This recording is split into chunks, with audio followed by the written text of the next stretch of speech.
और मैं ये कह रहा हूँ कि आपको लगता है कि जब पार्टियां जाति धर्म के कार्ड खेलने में लगी हैं और इस आधार पर उम्मीदवारों को टिकट दिया जा रहा है कि फला जाति का है, फला धर्म का है, इस क्षेत्र का है, इसको बैलेंस करेगा, उसको बैलेंस करेगा, ऐसे में एक ब्राह्मण को राजस्थान में, एक यादव को मध्य प्रदेश में, एक आदिवासी को छत्तीसगढ़ में, बिना ये देखे कि धुरंधर पुराने नेता क्या करेंगे, समर्थन मिलेगा नहीं मिलेगा, पहली बार के विधायक को मुख्यमंत्री बनाना, इसको आप देख रहे हैं ये देश में राजनीति की एक नई धारा मोड़ने का प्रयास है।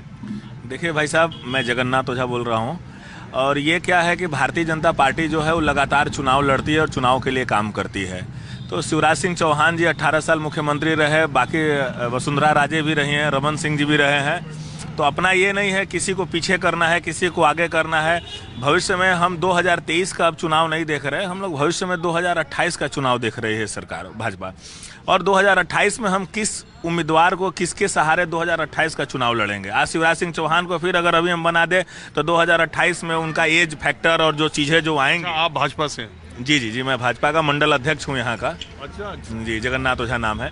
तो जो ये सारी चीज़ें हम लोग भविष्य को देख के, अगर हम लोग नई पौध को और नई जनरेशन्स को नहीं आगे लेके आएंगे तो आगे आने वाले समय में किसके बेस पे चुनाव लड़ेंगे, किसके चेहरे पे चुनाव लड़ेंगे, इन चीज़ों को देख के ये कार्य किया जा रहा है कि देश को हमेशा एक नई एक ऊर्जा के साथ जो काम कर सके और नया राजनीतिक नेतृत्व देने का प्रयास किया जा रहा है। ऐसा तो नहीं है कि इसमें यस मैन को खोजा जा रहा है? नहीं, यस मैन का कोई वे नहीं है। शिवराज सिंह चौहान को जब मुख्यमंत्री बनाया गया तो शिवराज सिंह चौहान जी को भी नहीं मालूम था कि मैं मुख्यमंत्री बनने वाला हूं, न ही कोई वे लॉबिंग कर रहे थे। और शिवराज सिंह चौहान को आप देखें, कोई यस मैन नहीं थे। उन्होंने बहुत अच्छे ढंग से 18 साल जो राज किया, वहाँ पे मध्य प्रदेश का सर्वांगीण विकास हुआ। तो ये सब मामला कुछ नहीं कहा नहीं जा सकता, कोई यस मैन नहीं है।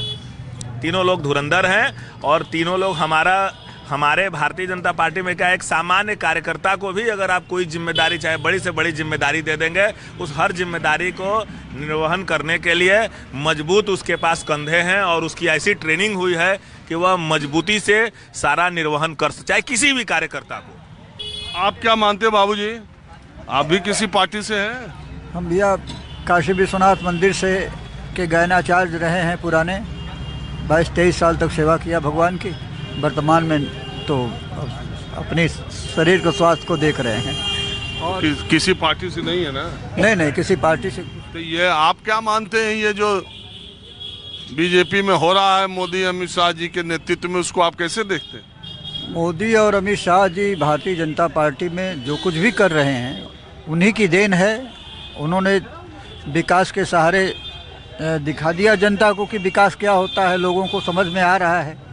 और अब इस अच्छी तरह से लोगों को समझ में आ रहा है। पहले तो ऐसा विकास कभी देखा नहीं था लोगों ने, इस तरह का एक विकास मात्र से उन्होंने दिखा दिया कि भारतीय जनता पार्टी क्या कर रही है।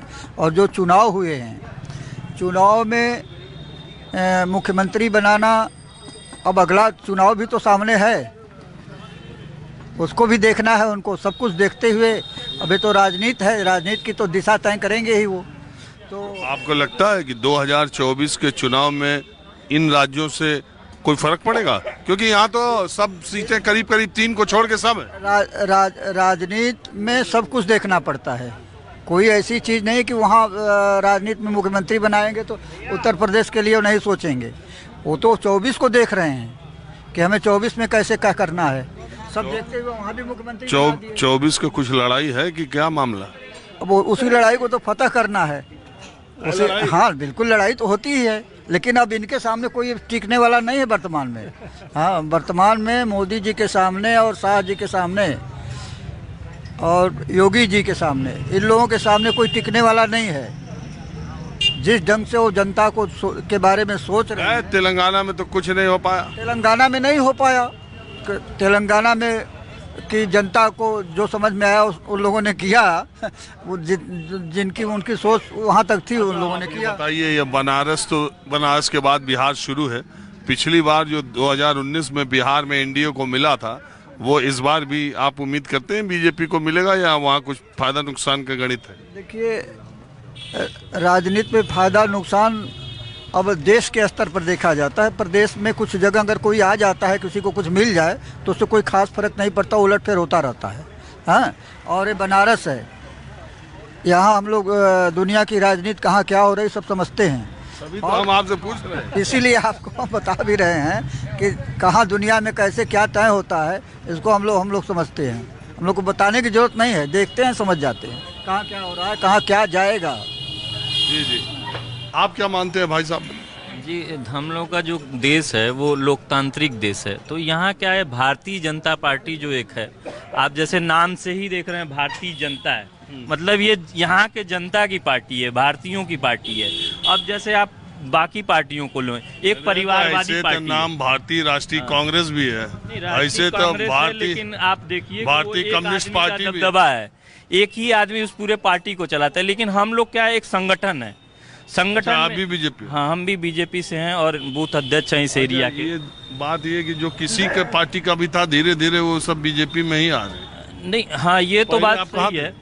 नहीं, हम तो यहीं भाजपा से ही शुरू से ही संघ से पढ़े, संघ के विद्यालय से पढ़े, और हम लोग क्या है, भारतीयता मतलब एक राष्ट्रीयता हम लोगों को कूट कूट के भरी हुई है। एक बात ये, आप लोग जो कॉपीराइट अपना भारतीयता का, राष्ट्रीयता का लिए है, हाँ, कि जो आपके साथ है, जो आपकी पार्टी में है, वही भारतीयता की बात कर सकता है, वही राष्ट्रीय है, बाकी दूसरे लोगों में नहीं है। हम लोग तो मौका सबको देते हैं, लेकिन मौका वो जब तक मौका परस्त वाली बात है, जब वोट लेना रहता है तो भारतीय राष्ट्रीयता की बात करते हैं। जो ही वो आएंगे सरकार में, वो फिर अपनी वाली करने लगे या किसी पर्टिकुलर किसी समुदाय को लेके चलने लगते हैं। लेकिन भाजपा में एक यही खास बात है कि ये कभी किसी समुदाय को लेके नहीं चलते, ये सभी को लेके एक साथ चलते हैं। इनका सबसे बड़ा नारा है सबका विकास, सबका साथ, सबका विकास। और वास्तव में पूरे देश में, हाँ, आप कह रहे हैं ना कि दूसरे लोग एक समुदाय को लेके चलते हैं, भाजपा सबको लेके चलती है। तो पूरे देश में 2 मुस्लिम विधायक या एक एमपी, 2 एमपी मुस्लिम विधायक भाजपा का नाम आप बता सकते? मुस्लिम विधायक 2 लोग हैं, नाम तो नहीं बता पाएंगे, लेकिन दो विधायक हैं हमारे। और हमारे यहाँ देखिए, मेन क्या जातिवाद पे नहीं चलता, मेन कार्यकर्ता किस। अरे भाई, आप कह रहे हैं सबको लेके चलते हैं, दूसरी पार्टियों पर आप कह रहे हैं कि वो एक समुदाय को लेके का ख्याल करते हैं। समुदाय का मतलब मैं समझ ही रहा हूँ। तो आप जब आपकी बात बिना समुदाय के खत्म नहीं होती है, तो आप सबको साथ लेके चलते हैं, ये बात क्यों? देखिए, हमारे यहाँ कार्यकर्ता अगर उस लायक रहेगा तो उसको मिलेगा, वो किसी भी समुदाय से हो। अगर कार्यकर्ता हमारे यहाँ एक्टिव, उसको अगर पार्टी को लग रहा है कि है, तो उनको टिकट जरूर मिलेगा। तो दुनिया की नहीं कि हम लोग मुस्लिमों को छोड़ दिए, हम लोगों ने मौका दिया है, ऐसा नहीं है। कह रहा हूँ कि दुनिया की सबसे बड़ी पार्टी देश पे 10 साल से राज कर रही, हिंदी भाषी बेल्ट में इतने बड़े स्तर पे राज कर रही पार्टी में, अगर 2 मुस्लिम विधायक के नाम आप गिना नहीं पा रहे, तो आपको अभी तक कार्यकर्ता मिले ही नहीं इस लेवल के कि आप टिकट दे सके। कार्यकर्ता तो हैं, लेकिन अब उस लेवल के नहीं है, इसलिए नहीं मिला। नहीं तो आप समझ लीजिए कि छोटा से छोटा कार्यकर्ता आज की डेट में आप देख लीजिए, राष्ट्रपति जी को प्रधानमंत्री जी लेके आए, उनको कौन जानता था। यहाँ बाकी पार्टियों में तो जो लोग दबंग हैं उन्हीं को टिकट मिलता है, लेकिन यहाँ ऐसा नहीं है। अगर आप में कार्यकुशलता है, आपने संगठन में अच्छा काम किया, तो आपको जरूर मौका पार्टी देती है। देखिए, ये बात, ये सब राष्ट्रपति बनाने की जहाँ तक बात है, द्रौपदी मुर्मू तो तब भी रही थी, और प्रतिभा पाटिल को बना दिया था यूपीए ने, किस बात पर पे कि महिला। अरे मैं बता तो रहा हूँ, ज्ञानी जैल सिंह को भी किन परिस्थितियों में बनाया गया था और प्रतिभा पाटिल को क्यों बनाया गया था, समय समय की बात है।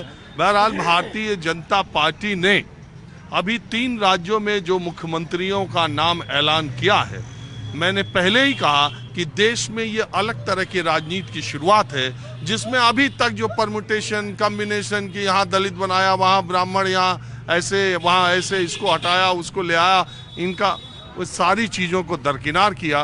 पार्टी नेतृत्व के प्रति आस्था, पार्टी की विचारधारा के प्रति प्रतिबद्धता और संगठन के लिए काम करने वाले लोगों को इस बार इन 3 राज्यों में बहुत प्रमुखता दी गई है। और एक, मैंने कहा, ये एक नए तरह की राजनीति की शुरुआत है और दूसरे राजनीतिक दलों को भारतीय जनता पार्टी के इस फैसले से सीख लेने की भी जरूरत है। बहरहाल, कुछ और लोगों से मेरे बातचीत का सिलसिला जारी रहेगा।